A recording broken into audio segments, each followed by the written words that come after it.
Hello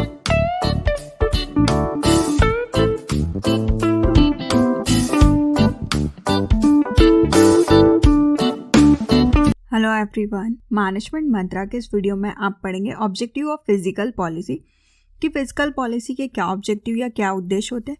तो first आता है फुल एम्प्लॉयमेंट, सेकंड है प्राइस स्टेबिलिटी, थर्ड है accelerating the rate of economic development, fourth है optimum allocation of resources, fifth है equitable distribution of income and wealth, fifth है economic stability और seventh है कैपिटल फॉर्मेशन। इनको डिटेल में देखने से पहले डिस्क्रिप्शन में आप फिजिकल पॉलिसी या इकोनॉमिक इन्वायरमेंट, बिजनेस इन्वायरमेंट से रिलेटेड डिफरेंट टॉपिक्स पे वीडियो देख सकते हैं।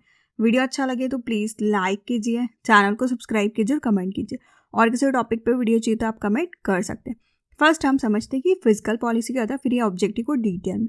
फिजिकल पॉलिसी वो पॉलिसी जो कि गवर्नमेंट बनाती है और गवर्नमेंट यूज़ करती है कि वो देख सके कि कितने गवर्नमेंट के रिवेन्यू के सोर्सेस है, मतलब कहाँ से उनकी इनकम होती है और कहाँ से उनके एक्सपेंसेस होते हैं और उनके क्या इफेक्ट आते हैं। तो जो गवर्नमेंट के रिवेन्यू और एक्सपेंडिचर प्रोग्राम है ये क्या इफेक्ट डालते हैं नेशनल इनकम, प्रोडक्शन और एम्प्लॉयमेंट में, और इसको यूज़ किया जाता है ताकि आप इकोनॉमी में बैलेंस कर सके रिवेन्यू और एक्सपेंडिचर के बीच में। तो जो हमने ऑब्जेक्टिव्स देखे थे उनको हम डिटेल में देखते हैं। फर्स्ट आता है फुल एम्प्लॉयमेंट। फर्स्ट और फॉरमोस्ट ऑब्जेक्टिव होता है फिजिकल पॉलिसी का कि आप फुल एम्प्लॉयमेंट को अचीव करें इकोनॉमी के अंदर, मतलब सारे लोगों को रोजगार मिले। अगर आप फुल एम्प्लॉयमेंट जनरेट नहीं कर पाते तो आपका मोटो या ऑब्जेक्टिव होता है कि जो भी बेरोजगारी है आप उसको कम कर सकते हैं, उसको कैसे जितना हो सकता है उतना कम करें। तो उसके लिए आप एक्सपेंडिचर करते हैं, एम्प्लॉयमेंट की अपॉर्चुनिटीज़ को क्रिएट करते हैं, प्रोडक्टिविटी को इंक्रीज़ करते हैं, इकोनॉमी की इफिशिएंसी को इंक्रीज़ करते हैं ताकि ज़्यादा से ज़्यादा लोगों को एम्प्लॉयमेंट मिले। नेक्स्ट आता है प्राइस स्टेबिलिटी। डिफरेंट क्लास के लोग रहते हैं सोसाइटी में, like consumer, labours, employees, agriculturist, producers, traders, और ये सब अफेक्ट होते हैं प्राइजेस में चेंजेस के कारण। मतलब प्राइस कम हुआ है, ज़्यादा हुआ है, तो ये सारे लोग अफेक्ट होते हैं। तो जो जनरल पब्लिक होती है उन पे उल्टा इफेक्ट आता है जब भी प्राइस इंक्रीज होता है, तो कि वो चीज़ों को खरीद नहीं पाते हैं या बहुत कम खरीदते हैं। तो फिजिकल पॉलिसी देखती है कि कैसे आप प्राइस में स्टेबिलिटी ला सकते हैं, आप कैसे रिमूव करेंगे जो भी प्राइजेस में चेंजेस हो रहे हैं उनके कारण जो इफेक्ट आ रहा है उसको। जैसे ही प्राइजेस इंक्रीज हो रहे हैं चीज़ों के, तो गवर्नमेंट क्या करती है, जो लोअर क्लास लोग हैं उनको सब्सिडीज देती है, टैक्स कम करके देती है। फॉर एग्जाम्पल कि अभी के टाइम में जो लोअर क्लास लोग हैं उनको गैस सिलेंडर पे सब्सिडीज मिल रही है, उनके लिए टैक्सेस नहीं होते हैं। तो ये प्राइस स्टेबिलिटी को बताता है कि आप उनको कुछ अदर बेनिफिट्स प्रोवाइड करते हैं। नेक्स्ट आता है accelerating the rate of economic development. जो इकोनॉमिक डेवलपमेंट आपको करना है उसकी रेट को आप और तेज करते हैं। फिजिकल पॉलिसी डेवलपिंग इकोनॉमी में इसका एम होता है कि आप आपकी इकोनॉमिक ग्रोथ को और बढ़ाएं। तो फिजिकल पॉलिसी मेजर करती है टैक्सेशन को, पब्लिक बोरोविंग को, डेफिशिएट फाइनेंसिंग को। मतलब आपके पास जो टैक्सेस से पैसा आ रहा है, पब्लिक बोरोविंग, क्या सार्वजनिक उधार है, क्या घाटे हैं वित्तीय पोषण के, और इनको आप कैसे प्रोडक्शन में, कंजप्शन में, डिस्ट्रीब्यूशन में यूज़ कर सकते हैं और इनका नेगेटिव इफेक्ट ना दिखे। तो आप ज़्यादा से ज़्यादा इकोनॉमी को प्रमोट करते हैं और ये हेल्प करता है कि कैसे आप नेशनल इनकम को बढ़ा सकते हैं और पर कैपिटल इनकम को बढ़ा सकते हैं। नेक्स्ट आता है optimum allocation of resources. Physical measures में आप देखते हैं टैक्सेशन, पब्लिक के एक्सपेंडिचर जो कि अफेक्ट होते हैं रिसोर्सेज के एलोकेशन से, उनका क्या एक्यूपेशन है, कौन से सेक्टर्स हैं।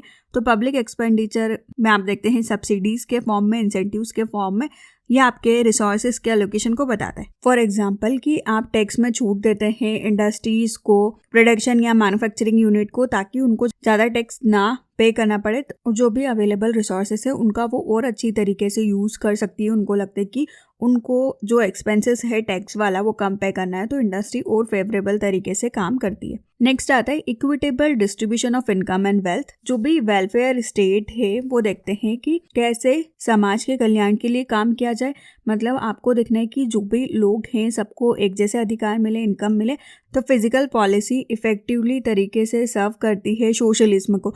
मतलब आप सोसाइटी के वेलफेयर के लिए, सोसाइटी की वेल्थ के लिए, सोसाइटी को ध्यान में रखते हुए उनके लिए काम करें। तो इसके लिए आपको प्रोग्रेसिव टैक्स सिस्टम बहुत इंपॉर्टेंट होता है कि आप देखें कि इन चीज़ों में इम्प्रूवमेंट होना चाहिए, ये आपका मेन ऑब्जेक्टिव है। और जो भी आपके पब्लिक एक्सपेंडिचर है वो हेल्प करे इनकम के डिस्ट्रीब्यूशन में।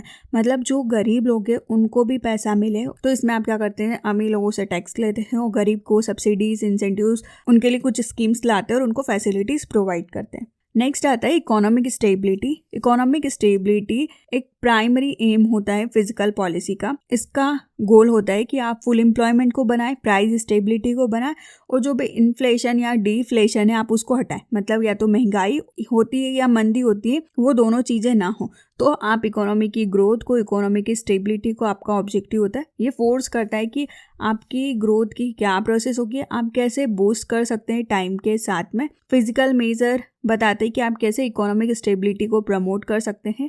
शॉर्ट टर्म में इंटरनेशनल लेवल पे फ्लक्चुएशन आ सकते हैं, आप उनको फेस कर सकते हैं, पर ये फ्लक्चुएशन आप देखते हैं ट्रेड की टर्म्स में फेवरेबल या अनफेवरेबल इकोनॉमिक में डेवलपमेंट हो रहा है। तो फिजिकल पॉलिसी इंपॉर्टेंट होती है कि वो कैसे स्टेबिलिटी को मेंटेन करेगी, जो भी अगर आउटसाइड भी चेंजेस हो रहे हैं, पर आपको आपकी कंट्री की इकोनॉमी को स्टेबल रखना है। तो आप इंटरनल और एक्सटर्नल फोर्सेस का यूज़ करते हैं, मनी की सप्लाई को देखते हैं, एक्सपेंसेस और रेवेन्यू को देखते हैं, ताकि आपकी इकोनॉमी स्टेबल रहे। नेक्स्ट आता है कैपिटल फॉर्मेशन। फिजिकल पॉलिसी का एम होता है कि कैसे आप इंक्रीज कर सकते हैं रेट ऑफ इन्वेस्टमेंट को प्राइवेट और पब्लिक सेक्टर में। रेट ऑफ कैपिटल फॉर्मेशन बताता है कि जो डेवलपिंग कंट्री है वहाँ पे बहुत कम एम्प्लॉयमेंट है, जिससे कि लो पर कैपिटल इनकम होती है, लोगों की इनकम कम होती है और वहाँ पे गरीबी एक मेन रीजन या मेन प्रॉब्लम होती है उस कंट्री की। तो फिजिकल पॉलिसी को आप अडॉप्ट करके इस तरीके से आप आपके कंजप्शन को कम कर सकते हैं, सेविंग्स को बढ़ा सकते हैं और जो डेवलप्ड कंट्री होती है, विकसित देश होते हैं, वो इसी तरीके से जो चीज़ें उनके काम की नहीं है, अनडिज़ायरेबल कंजप्शन है, उनको वो कम करते हैं ताकि कंट्री के अंदर कैपिटल का फॉर्मेशन अच्छी तरीके से चलता रहे। तो इस वीडियो में आपने देखा कि क्या ऑब्जेक्टिव्स होते हैं फिजिकल पॉलिसी के, जिसमें हमने देखा फर्स्ट फुल एम्प्लॉयमेंट, सेकेंड है प्राइस स्टेबिलिटी, थर्ड है accelerating the rate of economic development, fourth है optimum allocation of resources, fifth है equitable distribution of income and wealth, sixth है इकोनॉमिक स्टेबिलिटी और सेवंथ है कैपिटल फॉर्मेशन। वीडियो अच्छा लगे तो प्लीज़ लाइक कीजिए, चैनल को सब्सक्राइब कीजिए, कमेंट कीजिए और किसी टॉपिक पे वीडियो चाहिए तो आप कमेंट कर सकते हैं। Thank you.